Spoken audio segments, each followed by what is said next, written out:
Minnesota has a long history and some of it lives on. While this isn't a full list of all the ghost stories, it might be the most terrifying. Here are the top 5 haunted places in Minnesota you should never visit. In at number 5 we have Forepaugh House Hotel. This hotel is not only considered the most haunted place in Minnesota, but to some it's considered the most haunted place in America. Located in Sauk Center, the hotel has been visited by paranormal activity investigators from across the country. Recently, the ghost hunter from the Travel Channel, Ghost Adventures, even investigated the hotel. A brothel that went by the name of the Sauk Center House occupied the current grounds of the Forepaugh Hotel, but the Sauk Center House burned down in 1900, and the Forepaugh was built in its place the following year. The Forepaugh Hotel was established in 1901 and is notorious for its permanent ghost residence. The most reported ghost in the hotel is named Lucy, who resides in room 17. Legend has it that Lucy was an adult worker that frequented the past building of the Sauk Center House. Though Lucy endured a terrible accident of losing her life at the hands of one of her clients. Even though this happened in the building, the Forepaugh Hotel can't seem to get rid of the spirit of Lucy. The ghost of Lucy is said to dislike men by slamming the room door of male guests. Some reports her slamming the room door so hard it rattles the artwork on the wall and aggressively drops the temperature. During a recent investigation, a Chicago ghost hunting outfit allegedly recorded a temperature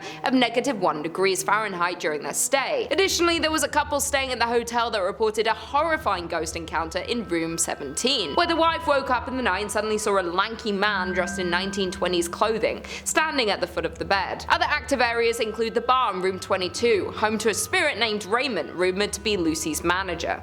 One employee of the Forepaugh House Hotel has confessed that their favorite paranormal experience is when guests complain about how noisy the people above them are, even though they are on the top floor. The ghost encounters and paranormal activity is so frequent at the Forepaugh Hotel that the current owner, Kelly Freezer, didn't believe in ghosts, but this changed when she became the owner of the hotel. In at number 4 we have the Soap Factory. The Soap Factory was at its peak during the soap boom of the 1880s, though now the factory has been left abandoned. The Soap Factory is one of the oldest factories in Minneapolis. While the process of making soap required lots of fats, lie in extremely hot temperatures, therefore it wasn't the most glorious or safest workplace in its day. Furthermore, the fats came from animal carcasses, thousands of them. The flow of blood and skin leaked into the Great River next door in the turn of the century. The building's smell of flesh made it a hot spot for stray dogs that the city paid to be rounded up and sent to the end of their life. If that's not creepy enough, there are legends regarding malpractice taking place at the factory, with animal fats from local restaurants taken to be made into soap. And there were also rumors of child labor at the factory. But whatever you choose to believe, there is no denying that the site contains negative energy. Now the basement of the abandoned factory is used for haunted tours.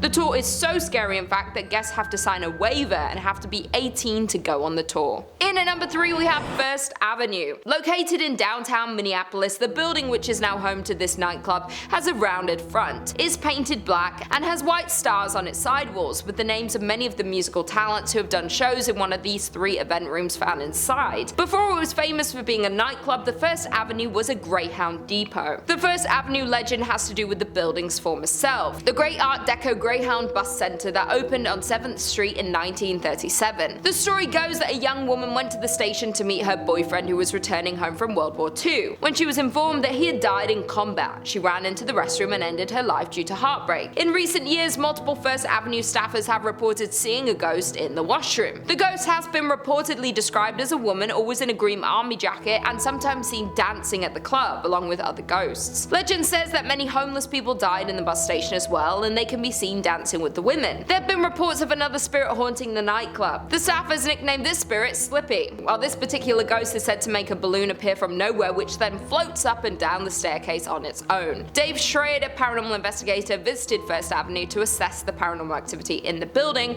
multiple times and has concluded that the building is indeed haunted by many spirits, indicating that the record room is the most active area of the site. While DJs that have played at the venue have reported frequently hearing strange noises through their headphones such as growls, voices and screams, other performers report their equipment being pushed off stage with no explanation. In at number 2 we have Schmidt Brewery. Schmidt Brewery became the largest in Minnesota by 1860, producing 1,200 barrels annually and shipping them as far south as Tennessee. It was restructured as the St. Paul Brewing Company in 1898 before being sold to Jacob Schmidt soon after in 1900. Since its opening in 1884, many ghost hunters have visited the Schmidt Brewery to experience some of the many rumored paranormal activities. The brewery has been the site of many constant unexplainable instances, from fires to people losing their lives to terrible accidents. This place has seen a lot of scary sights. While the victims of these events linger around to haunt the grounds of the brewery, even though the building is now used as an artist's loft, that doesn't take away the scary history of the Schmidt Brewery. While most of the ghosts that haunt the grounds of the old brewery have to do with ordinary brewery workers dying in terrible accidents, in 1896 2 workers lost their lives in an explosion. Furthermore, in 1902 a worker fell down an unmarked elevator shaft. Additionally, in 1904 Matthew Colo, a worker whose job was to light gas lamps in the brewery, lost his life from inhaling flames. Schmidt Brewery has been a St. Paul haunt since 1855 for more than a couple of reasons, when owner Jacob Schmidt took down the original North Star Brewery sign,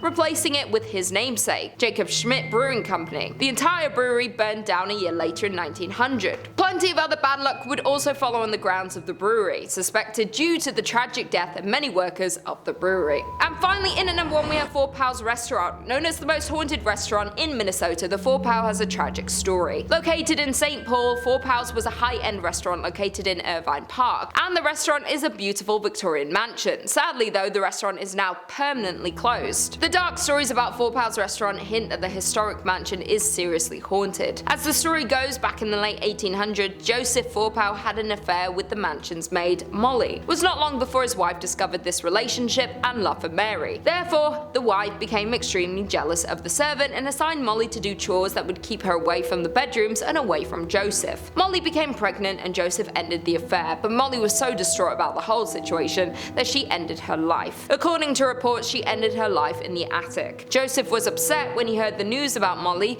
that he figured he could not stay in the house where his beloved died. One day he went out for a walk and ended his life as well. Since then, restaurant guests and employees have reported creepy sightings of a woman dressed in 1800s attire, lights turning off and on by themselves, and strange noises coming from the attic. In one case, the disturbances were so chaotic that led to an investigation by the St. Paul police, whose canine dog refused to enter the attic. It is said that Joseph and Molly both haunt Forepaugh's, but many guests have said Molly is more active spirit. People say they have seen the two walking around the dining area, but Molly bangs on walls and smashes glasses. Some people say they can smell her lavender perfume. That being said, Mr. Forepaugh is also sometimes seen, and his ghost has been reported wearing a dark waistcoat, silk vest, pinstripe trousers, and a derby hat. He can be seen going to the basement, at which time the lights flicker and shuffling noises are heard. He roams the house and has been caught on film many times. The former staff of the restaurant have also reported on many occasions when they would go floor by floor turning off lights as they closed down for the night. Then when the staff members get in their cars to leave, they'll notice the top floor light is on. Nevertheless, if the restaurant is haunted, the story of Mr. Forepaugh and Molly is one of the most devastating to date. Well, there we have it. Thanks for tuning into this video. I'll see you in the next one.